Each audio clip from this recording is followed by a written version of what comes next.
Ladies and gentlemen, please stand for the singing of our national anthem, performed by the United States Air Force Academy Cadet Chorale.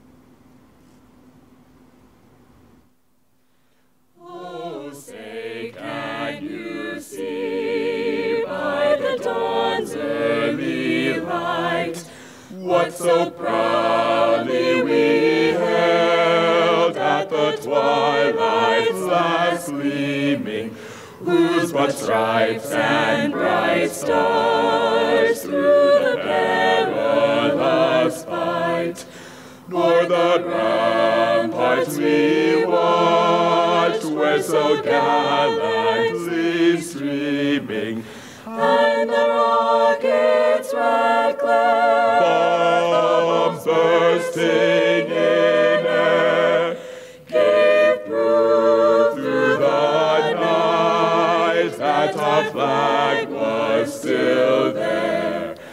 Oh, say does that star-spangled banner yet wave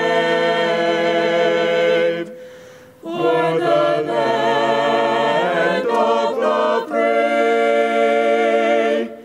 and the home of the brave?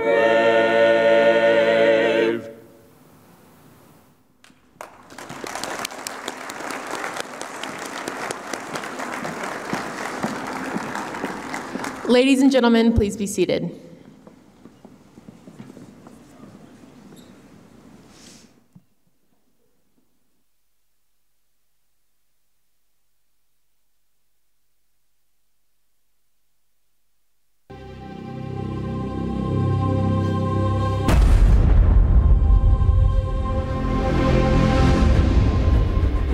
Thank you for joining us this year as we celebrate 30 years of advancing character and leadership development through the National Character and Leadership Symposium. We look back with gratitude on the CEOs, warfighters, athletes, pioneers, philanthropists, groundbreakers, and forward thinkers who gave us their time and encouraged us to challenge our ways of thinking. They taught us how to grow and why it is imperative we consider other perspectives and experiences. We'll continue this over the next 2 days through a cross-section of remarkable speakers. We'll embark on a journey of inspiration and education with some of the most compelling stories of our time. Stories that encourage and equip us and our teams to live honorably, lift others, and elevate performance. Leaders from around the world will share their personal stories. They'll provide insight, thought-provoking ideas, and challenging reflection opportunities. We will look at how we can intentionally reimagine leadership and inspire teamwork to create strong cornerstones for successful groups. We will discover how we can integrate our core values of integrity first, service before self, and excellence in all we do in every team dynamic. From innovation and risk-taking to mindset, team culture, and organizational management, we will dive into ideas that will challenge us to push the envelope and take action to better ourselves and our teammates. Success is born out of a commitment by leaders to build strong teams, value each member, tackle tough challenges, and use creativity to achieve goals. So, let's get ready to spend some time in self-reflection and growth. We invite you to glance back, look forward, and engage in the rich dialogue that awaits you. Together, we will become leaders of character. Ladies and gentlemen, welcome to the 30th National Character and Leadership Symposium here at your United States Air Force Academy.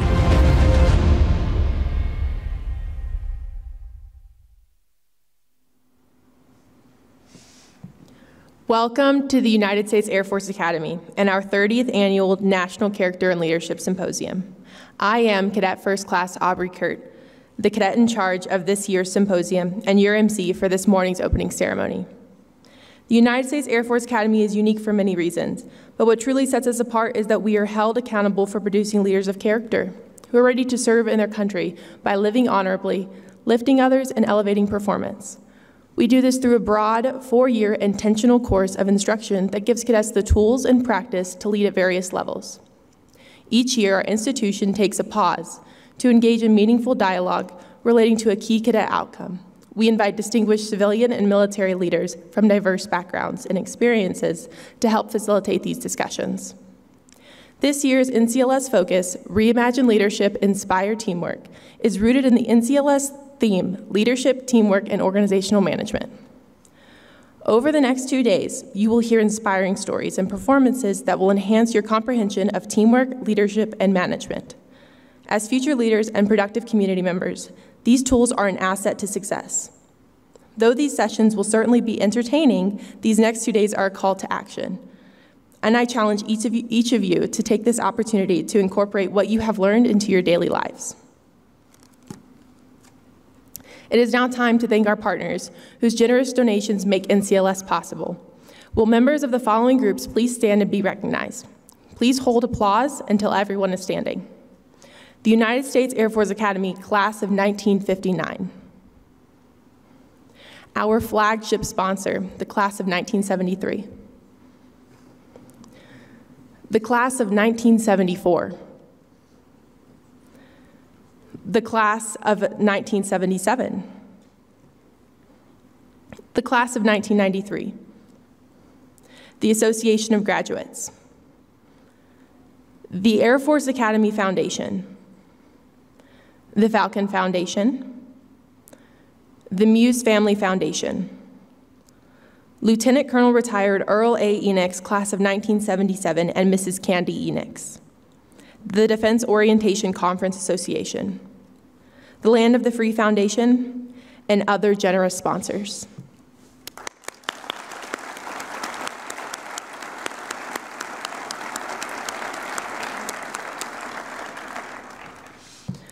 Ladies and gentlemen, it is now my distinct pleasure to introduce the 21st Superintendent of the United States Air Force Academy, Lieutenant General Richard M. Clark. Thanks, Aubrey. Appreciate that. Okay, well, thank you everyone for being here. Number 30. This is pretty awesome, and you are here for it. So I want to just echo the thank you to all of our sponsors, the people that make this happen. Without you, we're not sitting here right now. So thank you so much to all of our organizations, our partner organizations, our alumni that have been here to help us do this. I also want to thank our cadets. This is a cadet-run program, and they have done a magnificent job. And a lot of you have been able to interact with them, but let's give our cadet team a round of applause for making this happen. Just outstanding.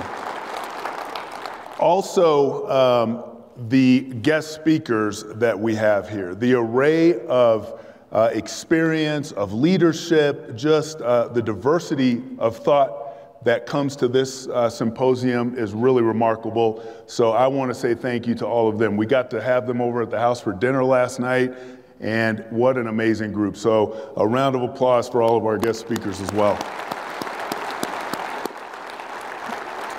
And then to all of you, because if you weren't here, I'm talking to myself. So thank you all for being here and participating in this, because that's where the richness of this whole event comes from, the participants. We have students from across the country. We have ROTC students here, of course our cadets.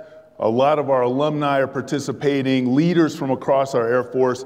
So thank you all, because again, that's where the richness comes. It's about the discussions that happen in between the speeches, in between the events that we have. So I just want to say thank you. This year, like we said, it is 30 years. And this is a tried and true tool to help us develop leaders of character. But not just for leaders of character for our academy, but the leaders of character that are going to run our country in the future. And the best way that we can learn is by the experience of others. And that's what this opportunity does for us. And when we talk about leaders of character here at USAFA, We look, as Aubrey mentioned, we look at our core values. We look at how we employ those core values. And there's a quote that I love that really, I think, describes the path to character. And it's by an ancient Chinese philosopher, Lao Tzu. And he says, your thoughts become words, your words become actions, your actions become habits, your habits become character, and your character is your destiny. And what we're doing here is helping our cadets, helping the people that are part of our team to shape their destiny and to shape it in a way that it's going to benefit our country, our Air Force, our Space Force, but really it's about all of our destiny. And we start with our Air Force core values: integrity first, service before self, excellence in all we do. Those are the thoughts and the words that we want our cadets to own, to understand. But how do we change that into habits and action? What we would expect from a person that puts integrity first is that they're going to live honorably. They're going to live honorably in every aspect of their life, regardless of whether it's in their professional life, their personal life. They're going to do the right thing, even when nobody's looking. That's what a person who lives honorably, who employs integrity first, that's what we would expect from them. From a person who displays service before self, we expect them to lift others. We've all been led by leaders who lift themselves before they lift others, before they lift the team, before they look out at the organization and actually be those selfless leaders that we need. We want people that are going to lift their teammates, their squadron mates, their fellow countrymen before they lift themselves. That's what lifting others is. That's what service before self is. And when we talk about excellence in all we do, excellence in all we do means that you have that mindset of every day you go out to elevate your performance. You're better today than you were yesterday. You're better this time you partake in a certain event than you were the last time you did that. You are constantly trying to get better. And not just about you getting better, but about your team getting better, your organization getting better, your country getting better. We have to live honorably, lift others, elevate performance. That's what a leader of character does. And that's what this symposium is all about, because we know that the speakers that we've brought in have lived that life. They have demonstrated that in the things that they've done. And they're going to help us to turn those thoughts and words into actions and habits, which will become our character and our destiny. So I am so excited for this event, but what I want to charge every one of us to do, as you're listening to a speaker, think about your own leadership. What are those takeaways? What are those things that speak to you? Maybe it's something beyond the things that I just talked about. Maybe it's something that you personally struggle with, or something that you want to get better at, and someone can help you by their example. And when you leave here, what I charge you to do is to take this into your life and employ it as a leader. Make this a part of your daily habit. Make this a part of your character. That's what this symposium is about. And so make a plan. Come out of here with a plan of action. So let me share with you a little bit about what I'm talking about from a personal standpoint. So I've been in the Air Force now for 37 years. Goodness gracious. That's a long time. Don't clap for that. I'm old. That's the problem. But the truth is, I am still growing and developing as a leader. And our academy certainly helps me to do that. And if you ever, a lot of you carry around these little green books, right? I take all of my notes in a green book, and I have about 35 of them that I always have, and they're stuck in a drawer, and I bring them with me everywhere. But on the inside cover of that green book, I have a series of things that remind me of challenges or of things that I have to remember as a leader that I want to continue to take with me. And every time I get one of those green books, I always add a few items, and that list is getting longer and longer all the time. But some of the things that I have in there, the very first one is be humble. Be a humble leader. And I have to keep that in mind, because otherwise that might be something that I let go. And I don't want to forget that, because to me that is the number one quality of a leader of character, of something that I need to remember. Another one is just show up. My wife Amy, who's sitting right there. Hi, Amy.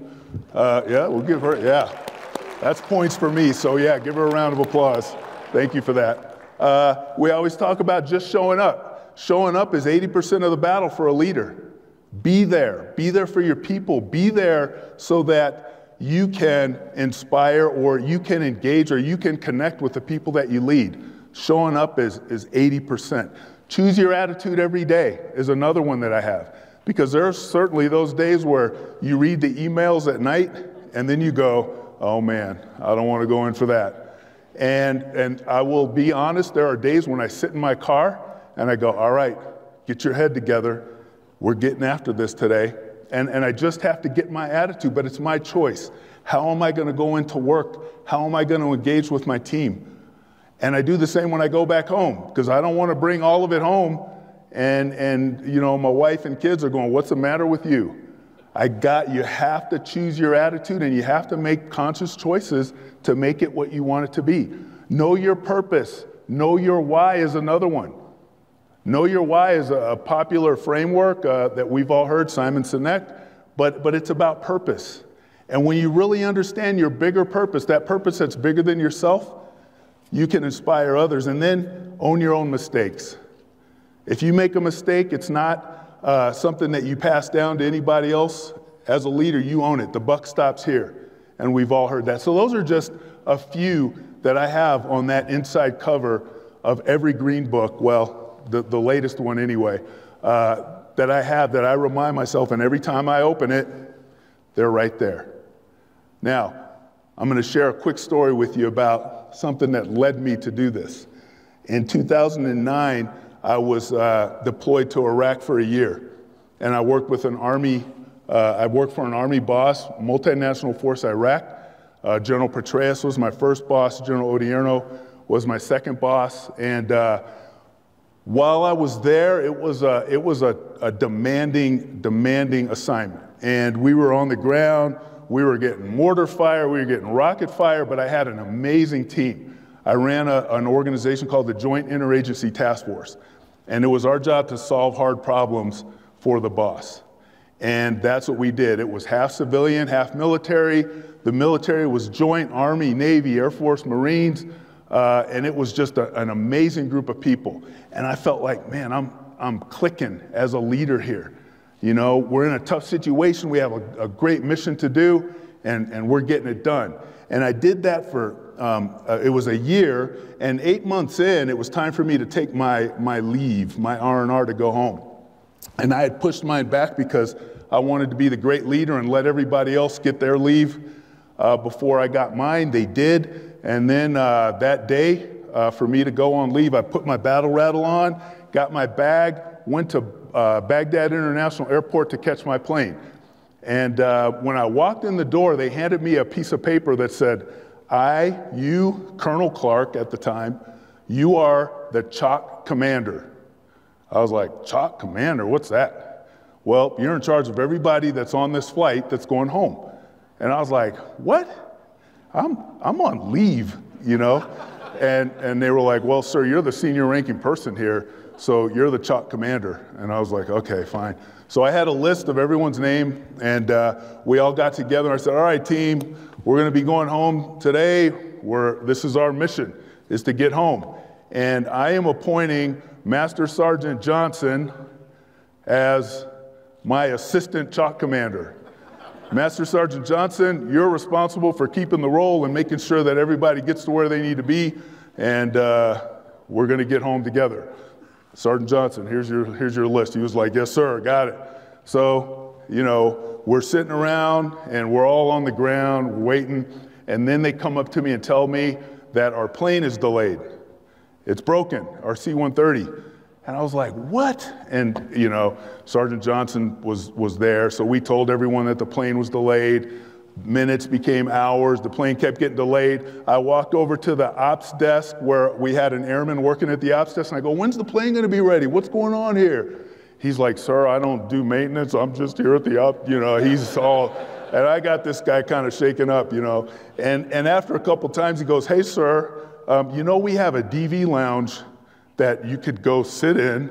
And I was like, oh, that sounds pretty good. So he said, oh, colonels and above can go in the DV lounge. I was like, great. So I went in the DV lounge. They had water, cookies, Armed Forces Network. I was watching the Andy Griffith Show. I was chilling. Nice plush couch. It was great. And I was just sitting in there, relaxing. Everybody else was outside, sitting on the hard ground, waiting, not knowing what was going on, but I was pretty comfortable. I was pretty happy at that point. Well, finally, the airman comes in and he goes, hey, sir, plane's ready. We're gonna go. I was like, awesome. So I get my gear on, put my vest on, get in line, and I'm standing at the door ready to walk out to our C-130, and nobody else is getting up, and I was like, where is everybody? Oh, Sergeant Johnson. Hey, Sergeant Johnson, plane's ready. I at least remembered to tell him. And then he went and got everybody else, and we all got in line and stuff, and of course I was at the front of the line because I was ready to go. And so we're at the front of the line, we walk out to the plane, you know, and I'm griping a little bit, man, this just took too long, and the airman's just like, yes, sir, I know, he's just trying to get rid of me, I think, at that point. So we get on the C-130, they have the back hatch open, we get on real quick, and off we go. And we go to Mosul. We land in Mosul, and when we land, they tell us again, after the landing, we go into the passenger terminal, and they say, sir, plane broke on landing. We're gonna be delayed again. I was like, oh man, so I told Sergeant Johnson, and then I went to the ops desk, and guess what I asked him? You have a DV lounge? Oh, yes, sir, right this way. And so I go in the DV lounge, and I take a seat, and I'm just sitting there chilling. And we're waiting and waiting. And I don't know what's really going on with everybody else, but I know what's going on with me. I'm sitting in the DV lounge watching some other rerun of some show, eating cookies, drinking water, a couple sodas, everything's all good.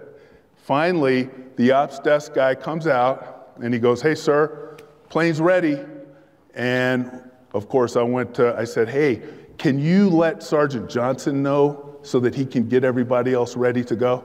And he did, and Master Sergeant Johnson did his duty, got everyone ready, but of course I was first in line waiting with my battle rattle on, and the ops desk pro comes out, and we start walking out to the jet, walking out to the C-130, and I'm going, man, this took a long time.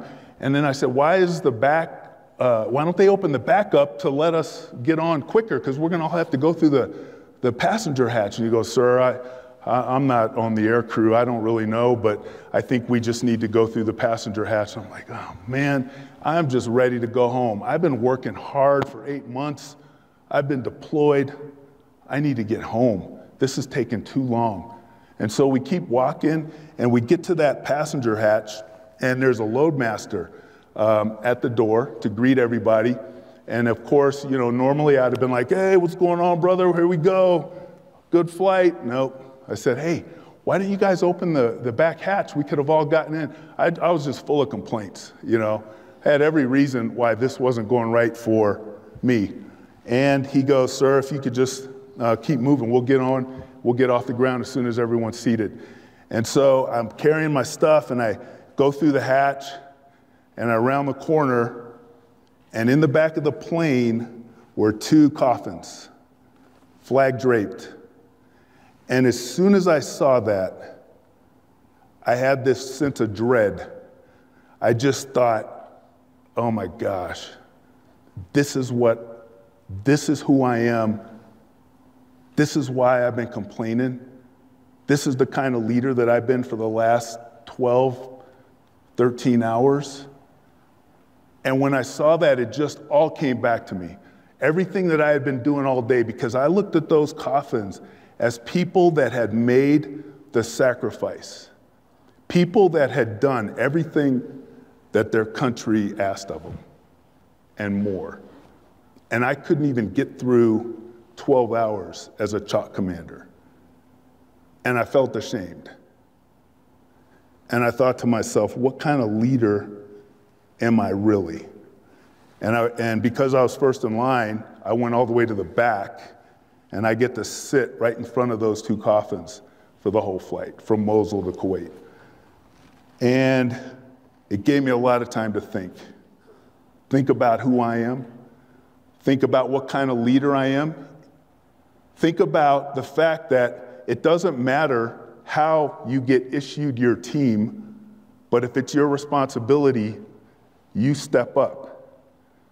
If it's your purpose to be the kind of leader of character that our country deserves, you step up. And I didn't. In fact, I let myself down. I remember telling Amy the whole story when I got home. I was like, honey, I messed up. And it bothered me for a long time. And sometimes I tell this story because it reminds me that we all have to choose our attitude every day. We all have to remember our purpose every day, every time we step out. We all have to show up. I should have been out there motivating those troops that were sitting on the ground, motivating them, keeping their spirits up, ready to go, instead of sitting in that DV lounge watching TV. I didn't show up. And I lost my humility. I thought I was bigger than I was. And it ruined my leadership.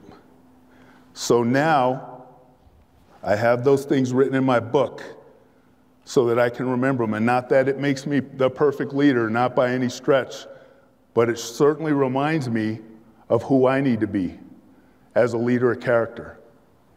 And this symposium is going to give you many opportunities to listen to other leaders, listen to what they do, and think about our own individual leadership.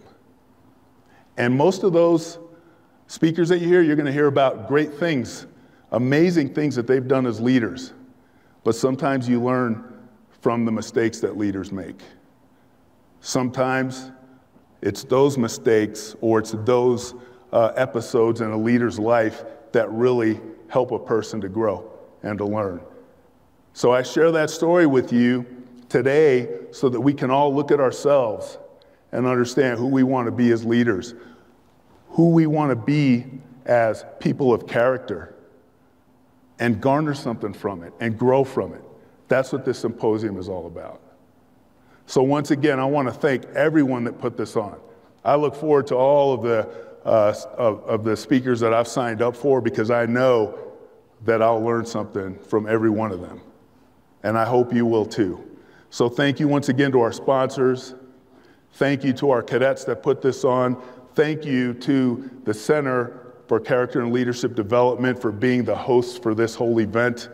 And thank you to you for partaking in it. And I look forward to seeing you as we move through this incredible, incredible symposium. Thank you.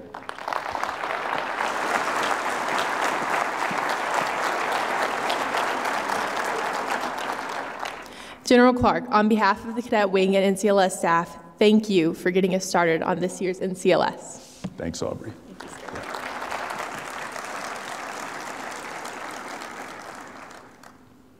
This is going to be an incredible event, and this is your opportunity to take ownership of what you learn here. Listen and engage with the content and offerings that you have in front of you. Challenge yourself, challenge your peers, and others to apply this knowledge in all that you do today and in your future endeavors. If you've not done so already, we encourage you to download and use the NCLS app for the most up-to-date NCLS information. The app will be helpful to access the schedule, maps, transportation details, and speaker information. You may also use the app to nominate future NCLS speakers and provide feedback at the close of your NCLS 2023 experience. Cadets, use the QR code posted at the end of this session to check in for accountability. This concludes the opening ceremony. Please enjoy your time here at the United States Air Force Academy and at the 30th Annual National Character and Leadership Symposium. Thank you.